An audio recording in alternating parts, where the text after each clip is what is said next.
श्रोतहो नमस्कार. तुम्हा सगळ्यांचं कथालय या आपल्या यूट्यूब चॅनलवरती स्वागत आहे. हिंदी साहित्यातील ख्यातनाम लेखक प्रेमचंद द्वारा लिखित कथा बलिदान, जिचा मराठी अनुवाद केला आहे अनुराधा कुलकर्णी यांनी, आणि आपल्यासाठी ही कथा सादर करत आहे आर.जे. कृष्णा. माणसाच्या आर्थिक परिस्थितीचा त्याच्या नावावर मोठा परिणाम होतो. मौजेबेला येथील मंगरू ठाकूरला फौजदार झाल्याबरोबर मंगलसिंग असे नाव मिळाले. त्याला मंगरू म्हणायची कुणाची हिंमत राहिली नाही. तसेच कल्लू हा साधा गवळी होता. त्याने ठाणेदार साहेबांशी मैत्री केली आणि गावाचा सरपंच झाला. त्यामुळे त्याचे नाव कालिकादीन झाले. कोणी त्याला कल्लू अशी हाक मारली तर त्याच्या तळपायाची आग मस्तकाला जाते. असाच अजून एका नावामध्ये बदल झाला, पण तो विरुद्ध दिशेने.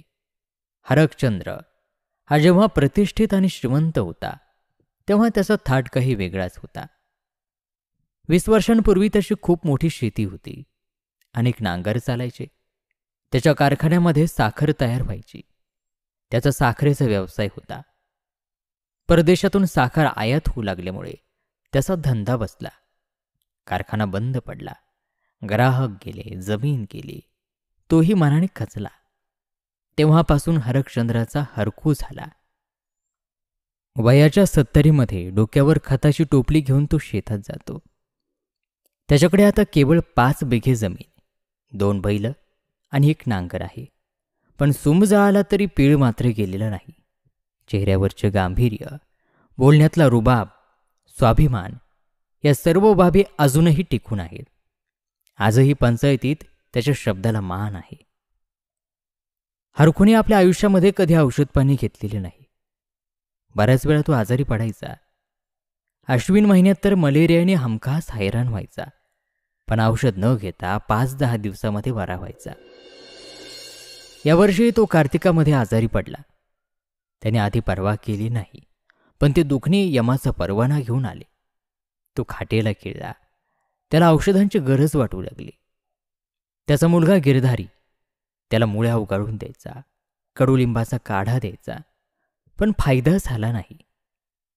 आपला शेवटचा प्रवास सुरू झाल्याची खात्री हरकूला पटली. एके दिवशी मंगलसिंग त्याला भेटायला गेला. औषध घ्यायची गरज असल्याचे त्याने हरकूला सांगितले. काळजी दाखवली. हरखून आईला जाणे तयार झाला. क्विनाईन घेऊन येतो असं सांगून मंगलसिंग निघून गेला. दुसऱ्या दिवशी कालिकादीन गेला. तोही त्याला औषधाबद्दल बोलला. त्याला ही औषध आणून देण्याविषयी हरखूनं सांगितलं. पण आजारी माणसाला बघायला जाणं आणि त्याला औषध नेऊन देणं या 2 गोष्टी अगदी वेगळ्या आहेत. पहिली गोष्ट घडते ती शिष्टाचारामुळे. दुसरी गोष्ट घडण्यासाठी सहानुभूतीची आवश्यकता असते. हरखू बाजेवर पडून असायचा. मंगलसिंग आणि कालिकादीन नजरेला पडले की औषधाबद्दल विचारायचा. दोघेही उत्तर न देता सटकून जायचे. औषध फुकटात येत नाही हे जणू हरखू विसरून गेला होता. त्यानं कधी पैसे देण्याचा विषयच काढला नाही. औषधही त्याच्यापर्यंत आले नाही. जवळजवळ असे 5 महिने अतिशय त्रास सोसून नेमक्या होळीच्या दिवशी त्याने शेवटचा श्वास घेतला. गिरधारीने त्याची वाजत गाजत मोठी अंत्ययात्रा काढली. सर्व क्रियाक्रम व्यवस्थित केली. आसपासच्या अनेक ब्राह्मणांना बोलावलं. गावामध्ये ती होळी साजरी झाली नाही. त्यासाठी काही लोकांनी हरकूच्या नावानं बोटं मोडली, पण उघड नाही, मनातल्या मनात. शोकप्रसंगामध्ये सण साजरा करणे इतके निर्लज्ज त्या गावामध्ये कोणी नव्हते. ते काही शहर नव्हते. शहरामध्ये कुणी कुणाच्या दुःखामध्ये सहभागी होत नसतो. लवकरच हरकूच्या शेतावर गावकऱ्यांची आषाढभूत नजर पडली. ती जमीन आपल्याला मिळावी यासाठी अनेक जण लाला ओंकारनाथाच्या मागे लागले. ओंकारनाथ जमीनदार असल्यामुळं कोणती शेती कुणाला कसायला द्यायची हे त्याच्या अधिकारामध्ये होते. तो मात्र सर्वांना टाळत होता. त्याच्यामध्ये गिरधारीचा त्या शेतावर मुलगा या नात्याने हक्क होता. त्याने कमी नजराणा दिला तरी ती शेती त्यालाच द्यावी असं त्याचा विचार होता. सर्व क्रियाक्रमातून मोकळा झाल्यावर गिरधारीला त्याने बोलावून घेतले आणि त्याला तो म्हणाला, या शेतीचा तुला आधार आहे, ते तूच कर. आजकाल जमिनीचे भाव किती वाढले ते तुला माहितीच आहे. तू 8 रुपये बिघा या दरानं सारा दे. मला आता 10 रुपये मिळत आहेत. शिवाय नजराणाही जास्त मिळू शकतो. पण तुला मी एक सवलत देतो. साऱ्याचे पैसे तेवढे म्हणजे 8 रुपये राहू देत साऱ्याचा भाव, पण नजराणा म्हणून तू मला 100 रुपये दे. गिरधारी त्याला म्हणाला, अहो पण सगळे पैसे वडिलांच्या क्रियाकर्मात खर्च झाले आणि यंदा पीकही काही चांगलं झालेलं नाही. सध्या तर माझ्या घरामध्ये 2 वेळेचं जेवण मिळायला सुद्धा अडचण आहे. आणि कुठून देऊ मी तुमचा नजराणा? फार तर बैल विकून 50 रुपये देऊ शकतो मी. ओंकारनाथ त्याला चिडून म्हणाला, हे पैसे घेऊन मी काय मजा मारतो असं वाटतं काय तुला? अरे माझी अवस्था मलाच ठाऊक आहे. पटवारी, तहसीलदार, कधी हे साहेब तर कधी ते साहेब, सगळे माझेच पाहुणे असतात. त्यांचा पाहुणचार करावा लागतो. त्याला 1000-1200 रुपये वर्षाला मला खर्च येतो. त्यांना जर खुश नाही केलं तर माझी ते बदनामी करतात. वर त्यांची वाकडी नजर सहन करावी लागतात. ते काही नाही, नजराणा आणून दे एका आठवड्यात, नाहीतर जमीन दुसऱ्या कोणाला तरी मी देऊन टाकतो.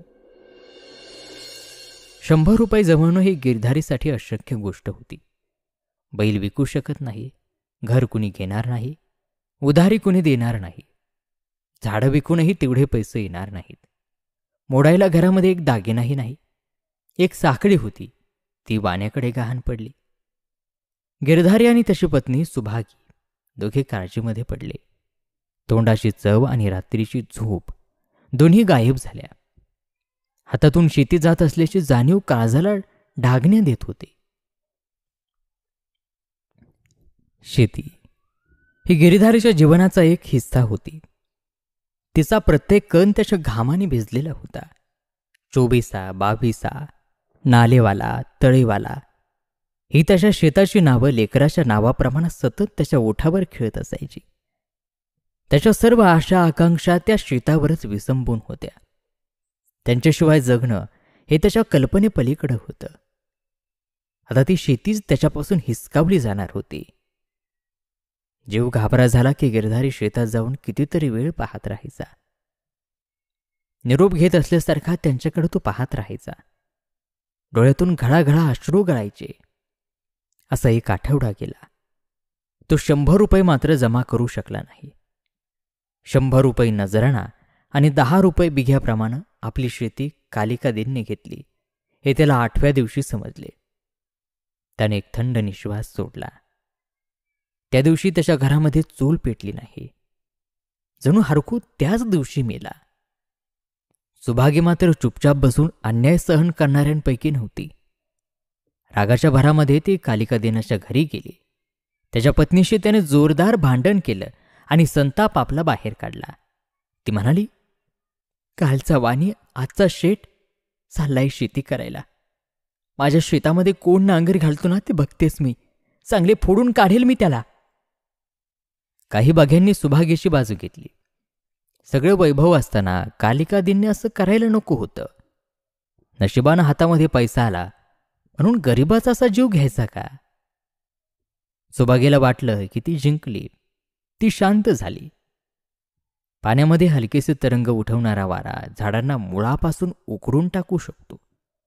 बोलून बोलून सुभागीचे मन हलके व्हायचे. पण गिरीधारीची अवस्था फार बिकट होती. तो दारामध्ये बसून चिंता करीत राहायचा. आता माझे काय हाल होतील? हा जन्म मी कसा रेटायचा? मुलं कुणापुढे हात पसरतील? मजुरी करावी का? मजुरीचा विचारही त्याला सहन व्हायचा नाही. मजुरी म्हणजे अधम चाकरी. स्वावलंबी आणि सन्मानाचे जीवन इतके वर्ष जगल्यानंतर मजुरी करण्यापेक्षा मरणे कितीतरी पटीने चांगलेसे त्याचे मत होते. आतापर्यंत तो गावातला एक प्रतिष्ठित गृहस्थ होता. त्याच्याकडे पैसा नव्हता पण मान होता. गावाच्या बाबतीमध्ये बोलण्याचा त्याला अधिकार होता. सुतार, न्हावी, कुंभार, भटजी, भाट, चौकीदार हे सर्व त्याला चांगला मान द्यायचे. पण आता काय? आता त्याचा मानही त्याच्या शेताबरोबर निघून गेला. आता दुसऱ्याची गुलामी करण्याची वेळ त्याच्यावर ओढावली. संध्याकाळी बैलांना गोठ्यामध्ये कोण नेईल गाणी म्हणत ते नांगर ओढणे आता विसरायला हवे. सरसळती पिकं बघून त्याला किती अनिवार आनंद व्हायचा. खळ्यातील धान्याची रास पाहून तो स्वतःला राजा समजायचा. आता टोपल्या भरभरून धान्य कोण आणेल? त्या सगळ्या सुखांना तो पारखा झाला. कालिका दिनाचा हेवा करणारे 2-4 जण गिरधारीचे सांत्वन करायचे, पण तो त्यांच्याशीही मोकळेपणाने बोलायचा नाही. आपण आता सर्वांच्या नजरेतून उतरलो आहोत त्याला वाटू लागले. हरकोच्या क्रियाकर्मासाठी केलेला खर्च हा विनाकारण होता असं मात्र त्याला कधी वाटलं नाही. कुणी जर तसं म्हटलं तर त्याला वाईट वाटायचं. सर्व क्रियाकर्म विधीपूर्वक करून तो वडिलांच्या ऋणातून मुक्त झाला ही त्याची भावना होती. ज्यांनी दिवसातून 4 वेळा खाऊ घातले त्यांना मरणानंतर पिंड पाण्यासाठी तळमळत कसं ठेवणार? आता नशिबामध्ये जे असेल ते होऊ दे. आषाढ आला. आकाशामध्ये काळे ढग आले. शेतकरी नांगरणीची तयारी करू लागले. सुतार नांगर दुरुस्तीच्या कामाला लागले. गिरधारी वेड्यासारखा घरातून बाहेर आत असा येरझाऱ्या करू लागला. त्याने आपला नांगर तपासले. एकाही चांगल्या अवस्थेमध्ये नव्हता. कशाची मूठ तुटली होती तर कशाचा फाळ सैल झाला होता. जोखडावरची खुंटी निघाली होती. तो धावत धावत रज्जू सुताराकडे गेला आणि त्याला म्हणाला, हे रज्जू, चल ना, माझे नांगर खूप खराब झालेत, तेवढी दुरुस्ती करून दे. रज्जूनं काही न बोलता त्याच्याकडे सहानुभूतीनं पाहिलं आणि आपलं काम करू लागला. मग गिरीधारी भानावर आला. मुकाट्यानं घरी परतला. गावामध्ये सगळीकडे धावपळ चालली होती. बियाणांचा शोध सुरू होता. कोणतं बियाणं कुठं पेरायचं, पेरणी केव्हा करायची यावर सल्लामसलत चालली होती. हे सगळं पाहून गिरधारी पाण्याबाहेर काढलेल्या माशाप्रमाणे तडफडू लागला. एके दिवशी संध्याकाळी मंगलसिंग गिरधारीकडे आला. थोडा वेळ इकडच्या तिकडच्या गप्पा मारून त्यानं बैलांचा विषय काढला. बैलांना बिनकामाचं ठेवून पोसण्यापेक्षा विकून टाकावं आणि स्वतः तो बैल घेण्यासाठी तयार आहे असं त्यानं सांगितलं. गिरधारीनं काही उत्तर द्यायच्या आधीच तुळशीवाणी तिथं आला.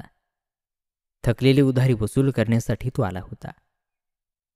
गिरधारीनं अजून काही दिवसांची सवलत देण्याची विनंती केली, परंतु शेती नसल्यानं कशाच्या भरवसावर ही सवलत द्यायची असं वाणी म्हणू लागला. त्यानंतर मग मंगल आणि तुळशी यांच्यामध्ये काही गुप्त इशारे झाले आणि कुरकुर करीत तुलसी निघून गेला. मग गिरधारी मंगलसिंगला म्हणाला, मला तुलसीचे पैसे द्यायचेत. बघ, माझे बैल मी तुम्हाला विकतो. शिवाय तुम्ही घेतले तर घरातल्या घरात राहिल्यासारखं होईल. निदान अधूनमधून मी त्यांना बघायला तरी येईल. हे बघ, आता मला काही गरज नाहीये, पण घरी एकदा मी बोलून मग काय ते ठरवतो. पुन्हा तुलसी फार बदमाश आहे, कदाचित तुझ्यावर दावाही करेल. मंगलसिंग त्याला म्हणाला. सरळ मनाच्या गिरधारीवर ही धमकी मोठी परिणाम करून गेली. स्वस्तामध्ये सौदा करण्याची नामी संधी चलाक मंगलसिंग सोडणार नव्हता. 80 रुपयांची बैलजोडी 60 रुपयामध्ये ठरली. गिरधारी बैलांकडे दुःखपूर्ण नजरेनं पाहत होता. जणू ते शेवटचं डोळे भरून पाहणं होतं. माझ्या शेतामध्ये कष्ट उपसणारे, माझे अन्नदाते, माझ्या जीवनाचा आधार, ज्यांच्या खाण्यापिण्याची काळजी मी स्वतः माझ्या मुलांपेक्षा जास्त केली, ते हे दोघे, माझे डोळे, माझे स्वप्न माझ्यापासून दूर चालले आहे. बैलाचे जाणे त्याला सहन होत नव्हते. गिरधारी मंगलसिंगच्या खांद्यावर डोकं ठेवून रडू लागला. आतल्या खोलीमध्ये सुभागी रडत होती. त्याचा छोटा मुलगा हातातली काठी काठीसारखी उगारून त्याचा निश्चित करत होता. त्या रात्री गिरधारीने घासही खाल्ला नाही. बाजेवर नुसता पडून होता. सकाळी चिलीम भरून सुभागीनं तिकडं नेली, तेव्हा तो बाजेवर तिला दिसला नाही.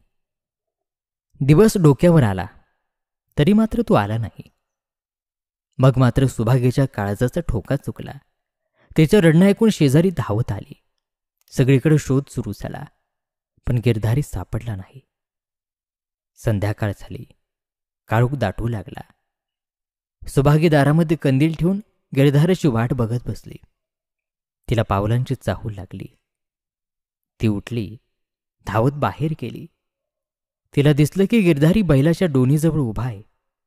ती म्हणाली, अहो अहो तिथे काय करताय? घरात या. आणि कुठं होता दिवसभर? बोलत बोलत ती त्याच्या जवळ जाऊ लागली. काही उत्तर न देता गिरधारी मागं मागं सरकू लागला. थोडं दूर जाऊन अदृश्य झाला.